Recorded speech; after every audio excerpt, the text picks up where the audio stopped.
Deve o crente participar da política? A essa pergunta, muitos respondem, claro que sim. Quanto melhor o cristão, melhor político será. É inegável o fato de que muitos cristãos participam da política. Fazem isto em nome da justiça e para o bem de seus semelhantes. Contudo, a pergunta mais importante do servo de Cristo deve ser: o que agrada ao meu Senhor? Devemos buscar aquilo que o agrada? O Senhor não expressa nada em sua palavra a esse respeito, a respeito do envolvimento do crente com a política? Vejamos o que dizem as Escrituras. Eram cristãos os heróis do Antigo Testamento, tais como Abraão, Moisés ou Davi? Sem dúvida. Eles demonstraram uma fé verdadeira, foram verdadeiros crentes, mas não eram cristãos. O cristão reconhece a Jesus Cristo como seu Salvador pessoal, o qual morreu por ele na cruz. Mediante a fé em Jesus, foi justificado e tornou-se filho de Deus, pertence à esfera espiritual e bênçãos particulares introduzidas com a chegada do Espírito Santo à terra após a morte, ressurreição e ascensão de Jesus Cristo à glória eterna. O Espírito Santo habita nele, no crente, e o une a Cristo nas regiões celestiais. Juntamente com os irmãos na fé, recebe um chamado celestial e é abençoado com toda sorte de bênçãos espirituais nas regiões celestiais em Cristo. É visto como mortos e ressuscitados com Cristo, e a sua posição é a de uma identificação com Cristo. E, até o dia em que todas as coisas foram manifestas, é convocado a andar à luz dessas verdades, como estrangeiro e peregrinos na terra. Tudo isso é nos mostrado claramente nas Sagradas Escrituras. Vale a pena examiná-las mais de perto, a fim de nos convencermos de toda a verdade. Querido ouvinte, você tem certeza que é um cristão, ou melhor, uma pessoa salva? Está justificado de todo pecado? O Espírito Santo habita em você? É membro do corpo de Cristo? Não estou falando se você pertence a uma denominação, a uma igreja, mas se você faz parte é membro do corpo de Cristo, do qual ele é mesmo a cabeça glorificada no céu. Deus pode referir-se a você como a qualquer um dos seus filhos? Para uma visão geral do assunto que propomos, lembremos-nos de que foi do agrado de Deus, em seus eternos conselhos, para com os homens, escolher dois povos segundo a sua boa vontade. O primeiro foi Israel, amado com amor eterno e escolhido desde a fundação do mundo. Esse povo foi chamado por Deus para ocupar um lugar único na terra, para ser uma bênção entre todos os outros povos. Contudo, falhou completamente em sua vocação. Depois de muitos séculos de pecado e rebeldia, a sua perversidade culminou com a crucificação do Messias prometido. Por causa desse terrível ato, Deus cortou as relações com este povo, que era culpado, mas nem por isso tal sanção foi definitiva. Muitas profecias falam com clareza acerca do dia em que Deus fará que os corações dos filhos de Israel se voltem para Cristo. Então, restabelecerá relações diretas com eles e virá a ser o meio pelo qual poderá abençoar todas as nações da terra. E durante a espera para a restauração de Israel, Deus trouxe à luz o propósito que havia concebido antes da fundação do mundo referente à igreja. Homens e mulheres, retirados tanto de entre os gentios, quanto do meio dos judeus, seriam congregados em um único povo para ser propriedade especial de Cristo e seus coerdeiros, e para estar estreitamente unidos a Ele. Esse fato é um mistério que permaneceu oculto às gerações passadas. Contudo, a sua revelação constituiu uma das linhas distintivas do cristianismo e a distingue de tudo o que aconteceu antes, assim como de tudo o que irá acontecer. Confira isto em Efésios capítulo 3. Israel, por assim dizer, foi posto de lado, de modo que a igreja, composta de todos os verdadeiros cristãos desde o dia de Pentecostes, Atos capítulo 2, agora ocupa o primeiro plano. Depois que ela teve concluído o seu curso, depois que a igreja tiver concluído o seu curso na terra e alcançar o seu glorioso destino no céu, Israel será restabelecido e virá a ser o centro da bênção de Deus para a terra. Frequentemente fala-se de Israel como o povo terrestre e da igreja como o povo celestial de Deus. Essas expressões são muito apropriadas. Israel recebeu um chamado celestial como promessas relativas à terra, enquanto o chamado da igreja é celestial, bem como a sua vocação e as bênçãos a que Deus tem direito estão nas regiões celestiais. Essas diferenças tornam-se mais evidentes se buscarmos nas Escrituras passagens concernentes a essas duas grandes categorias de bênçãos: a dos judeus e a dos cristãos, os salvos, pertencentes à igreja. Vejamos primeiramente o que diz Deuteronômio 28, observando a natureza das bênçãos prometidas. Eu vou citar este versículo lá. Se ouvires a voz do Senhor teu Deus, virão sobre ti e te alcançarão todas estas bênçãos. Bendito serás tu na cidade, e bendito serás no campo. Bendito o fruto do teu ventre, e o fruto da tua terra, e o fruto dos teus animais, e as crias das tuas vacas e das tuas ovelhas. Bendito o teu cesto e a tua amassadeira. Versículos 2 a 5. E assim sucessivamente. Imediatamente percebemos que as bênçãos prometidas aos israelitas, por sua obediência a Deus, estavam relacionadas com a propriedade terrena. Já em Efésios capítulo 1, versículo 3, quão diferentes são, referente aos salvos, à igreja, lá é dito: Bendito Deus e Pai de nosso Senhor Jesus Cristo, que nos tem abençoado com todas as sortes de bênção espiritual nas regiões celestiais em Cristo. O que significa o nos neste versículo? Os cristãos.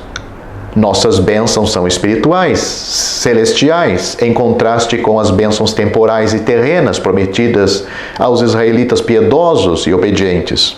Os cristãos não receberam nenhuma promessa com respeito à propriedade terrena. Pelo contrário, os mais poderosos eram com frequência os mais pobres. Vejamos, por exemplo, o apóstolo Paulo. Ele disse de si mesmo: Até a presente hora sofremos fome e sede e nudez, e somos esbofeteados e não temos morada certa. 1 Coríntios capítulo 4, versículo 11. Há uma grande diferença entre o cesto e a amassadeira abençoados e a condição descrita na passagem acima a respeito do apóstolo Paulo.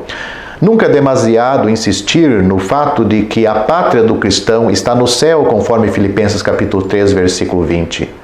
E a palavra pátria tem estreita relação com o tema que tratamos, a política. Talvez alguns cristãos desejem um caráter mais celestial. É um desejo bom, caso tenha em mente o andar e a conduta diárias. Permita-nos, Deus, que todos sejamos mais celestiais. Não podemos permitir, no entanto, que a nossa debilidade enfraqueça a verdade fundamental de que nós, cristãos, somos um povo celestial, segundo o propósito e a vocação de Deus, diferentemente da nação de Israel. Pertencemos ao céu. Essa é a nossa pátria. Na época em que o Senhor Jesus vivia na terra, já havia homens ocupados na construção de um grande sistema mundial. a religião tinha o seu lugar nessa estrutura, contudo não havia lugar para o Senhor Jesus. Cristo era um corpo estranho, era a pedra que os construtores rejeitaram. Mateus capítulo 21, versículo 42. Os homens estão sempre construindo e vemos ao nosso derredor o grande edifício do sistema mundial. Que sistema fabuloso! Nele há lugar praticamente para tudo que o ser humano possa desejar. Não obstante, note bem, esse grande sistema permanece fechado para Cristo. Os líderes deste mundo negaram-lhe um lugar e o crucificaram. Para o coração sincero, este ato capital revela todas as coisas em sua verdadeira luz. Jamais nos esqueçamos de que estamos em passagem em um mundo que rejeitou ao nosso Senhor e o cobriu de vergonha. Estamos conscientes disto?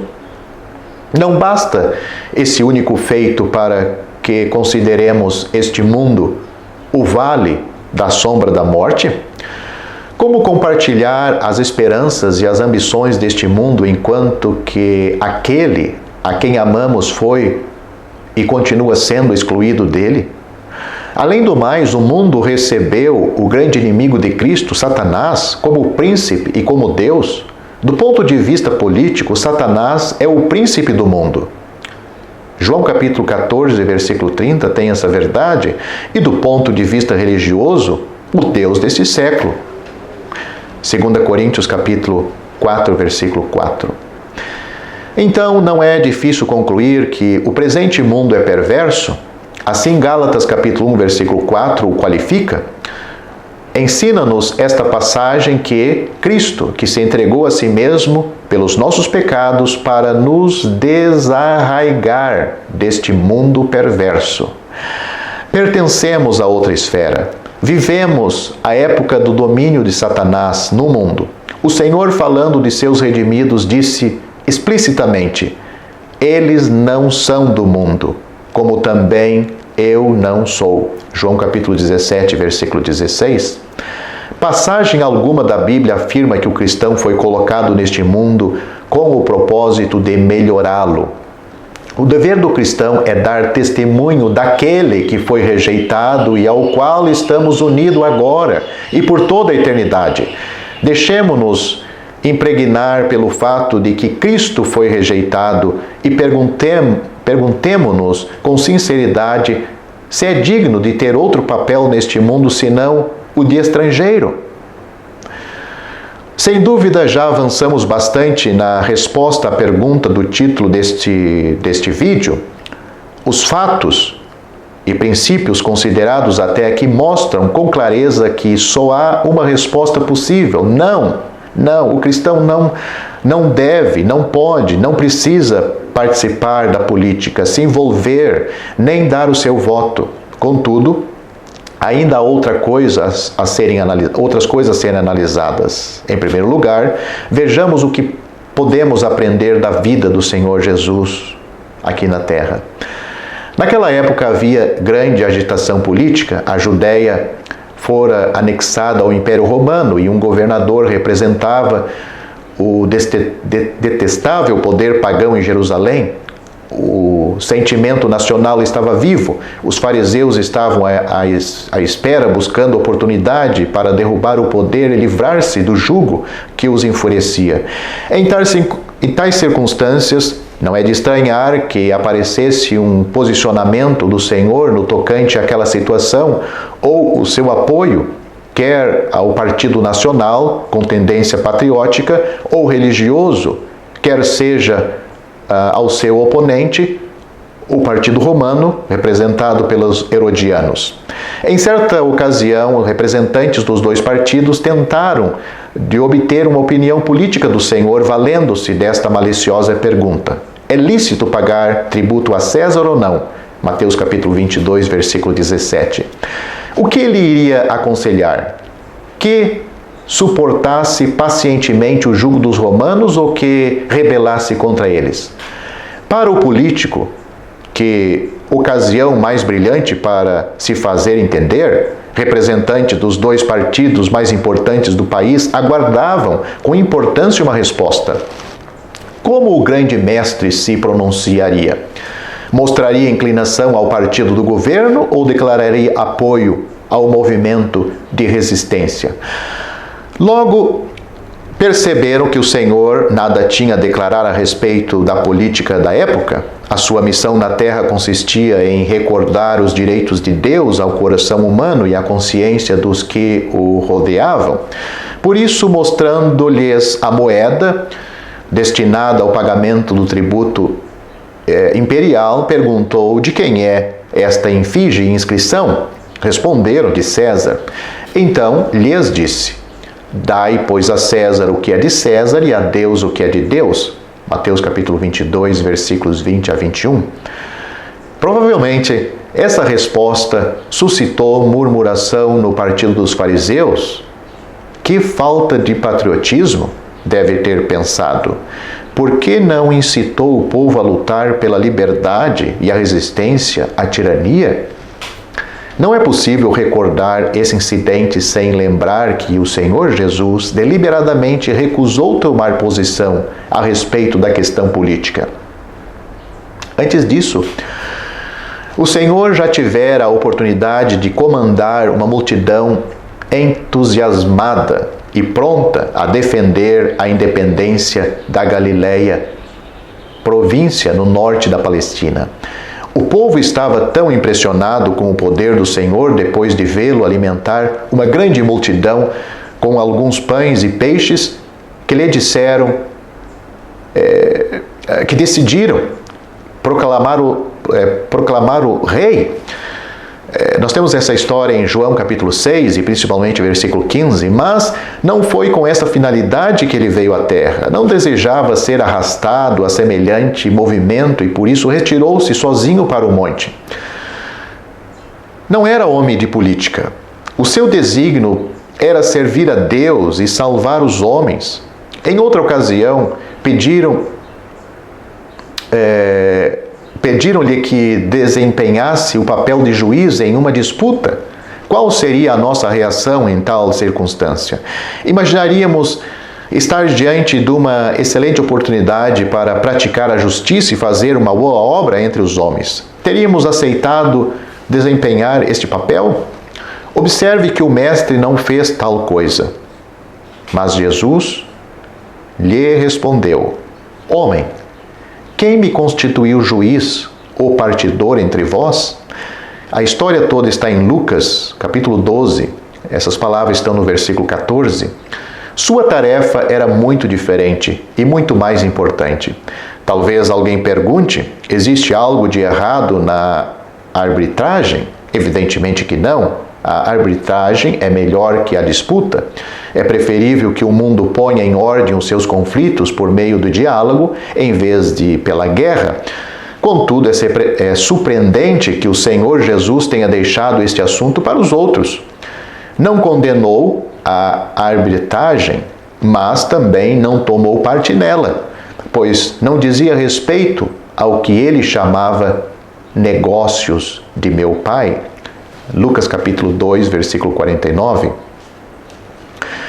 E o caminho do Mestre é, sem dúvida, o que todo discípulo deve seguir.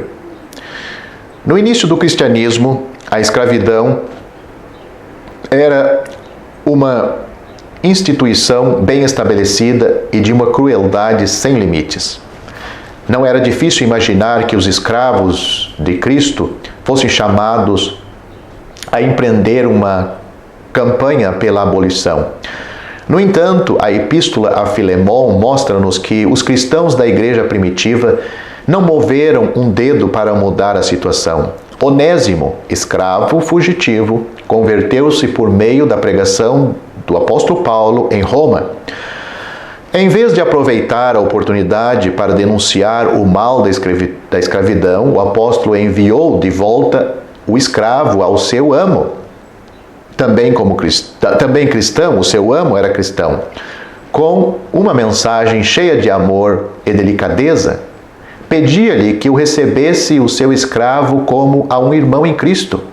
Nenhum cristão pode permanecer indiferente aos maus tratos infligidos aos escravos daquela época e da atual, sem falar dos horrores ligados ao comércio de escravos, que em alguns lugares ainda é praticado.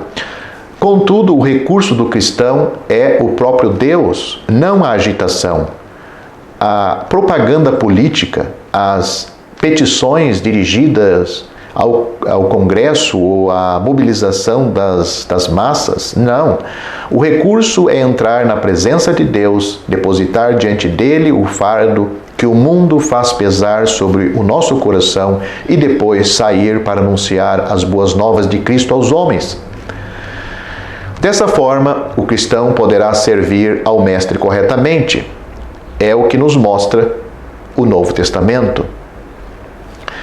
Nesta época em que o espírito democrático penetrou em toda parte, não devemos nos esquecer de que os cristãos são exortados a honrar o rei. 1 Pedro capítulo 2, versículo 17. Quem estava no trono quando o apóstolo Pedro escreveu esta exortação?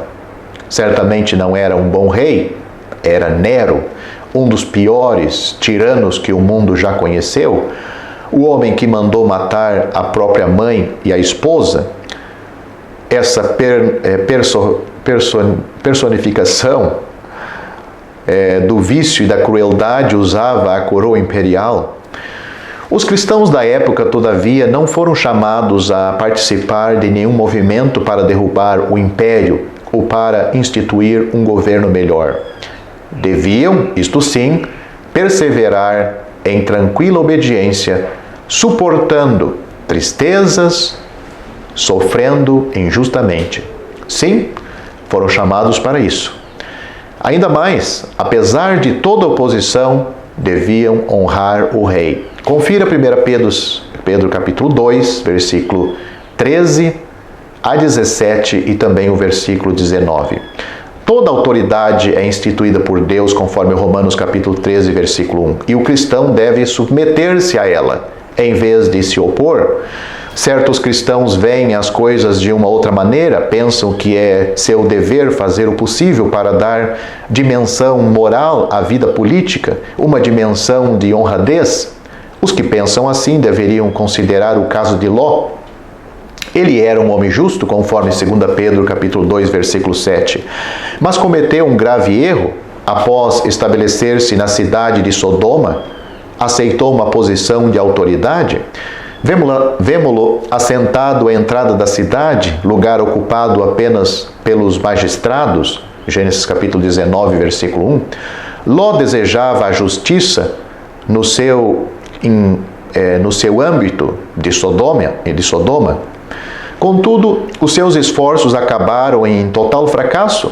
O seu testemunho foi em vão, as suas advertências foram ignoradas e a destruição da cidade fez dele um fugitivo arruinado, que acabou miseravelmente os seus dias em uma caverna.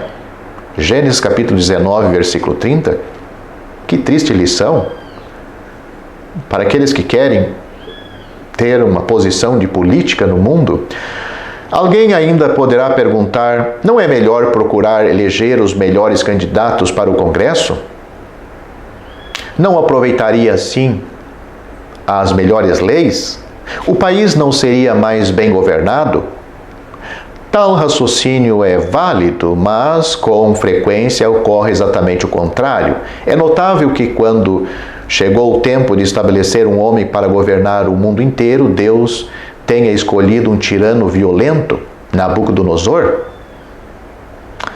Este homem foi o chefe do primeiro grande império das nações na época em que Israel foi privado do favor divino por causa da desobediência. Em vez de deixá-lo sob o poder de reis da linhagem de Davi, Deus entregou o seu povo nas mãos dos gentios, sob a autoridade de Nabucodonosor, a cabeça de fino ouro de Daniel capítulo 2, versículo 32.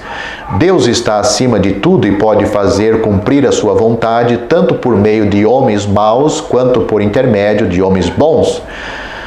Que os cristãos dediquem as suas vidas a coisas que dizem respeito ao seu Senhor e deixe o mundo ocupar-se das que dizem respeito ao seu mestre. Para o amigo e para o leitor atento da palavra de Deus, é evidente que Satanás exerce influência sobre o imenso sistema deste mundo. Esse sistema ainda não chegou ao seu apogeu, mas o seu desenvolvimento é descrito nas profecias. Os países da Europa terão um preponderante papel neste vasto sistema organizado pelo diabo. Constituirão uma federação de 10 reinos governados por um líder que as escrituras chamam a besta, Apocalipse capítulo 3. Os judeus de volta à Palestina e ainda incrédulos terão por rei um homem cuja maldade será desenfreada, o anticristo. A besta e o anticristo farão uma aliança que culminará em uma profusão do mal sobre a terra. Poderíamos nos estender na descrição das terríveis coisas que acontecerão. Os juízos sobre os moradores da terra serão indescritíveis e os seus sofrimentos insuportáveis.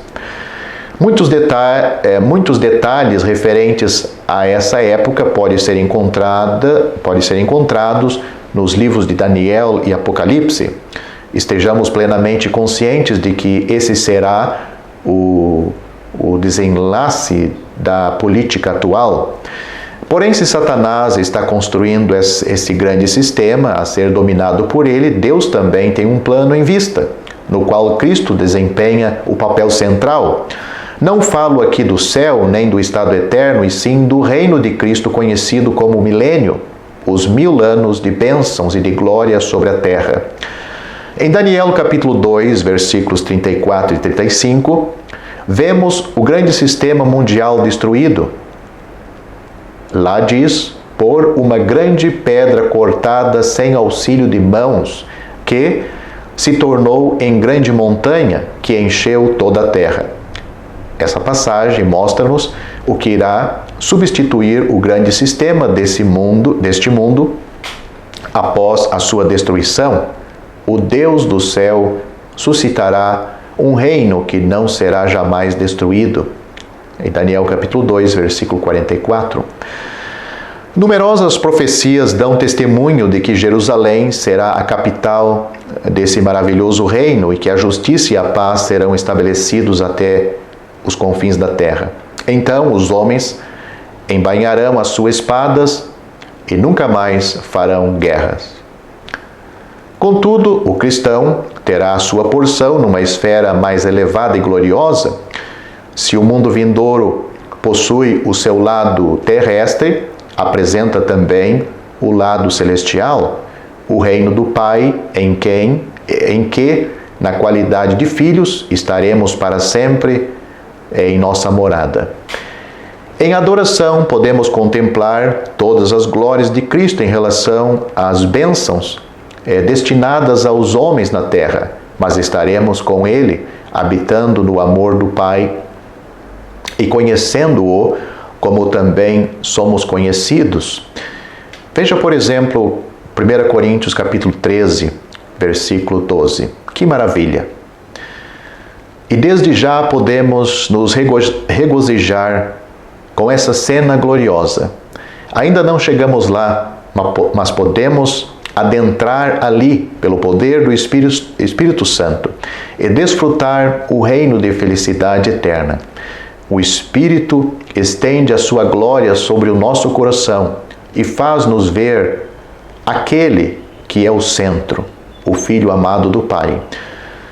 Se tivéssemos mais consciência da alegria inerente à morada celestial, viveríamos pelo Espírito de Deus em uma esfera em que as ambições deste mundo não teriam lugar.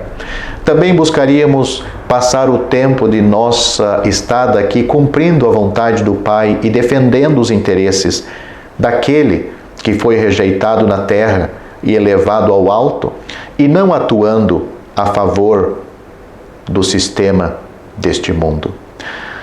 A fé tem duplo caráter: a energia que suporta as dificuldades e a paciência que espera e confia em Deus. Se você gostou deste vídeo, deixe seu joinha, isso nos ajudará a divulgá-lo. Também não se esqueça de inscrever-se em nosso canal. Ative o sininho das notificações para que você receba os novos vídeos. Deixe seus comentários. Obrigado por assistir este vídeo.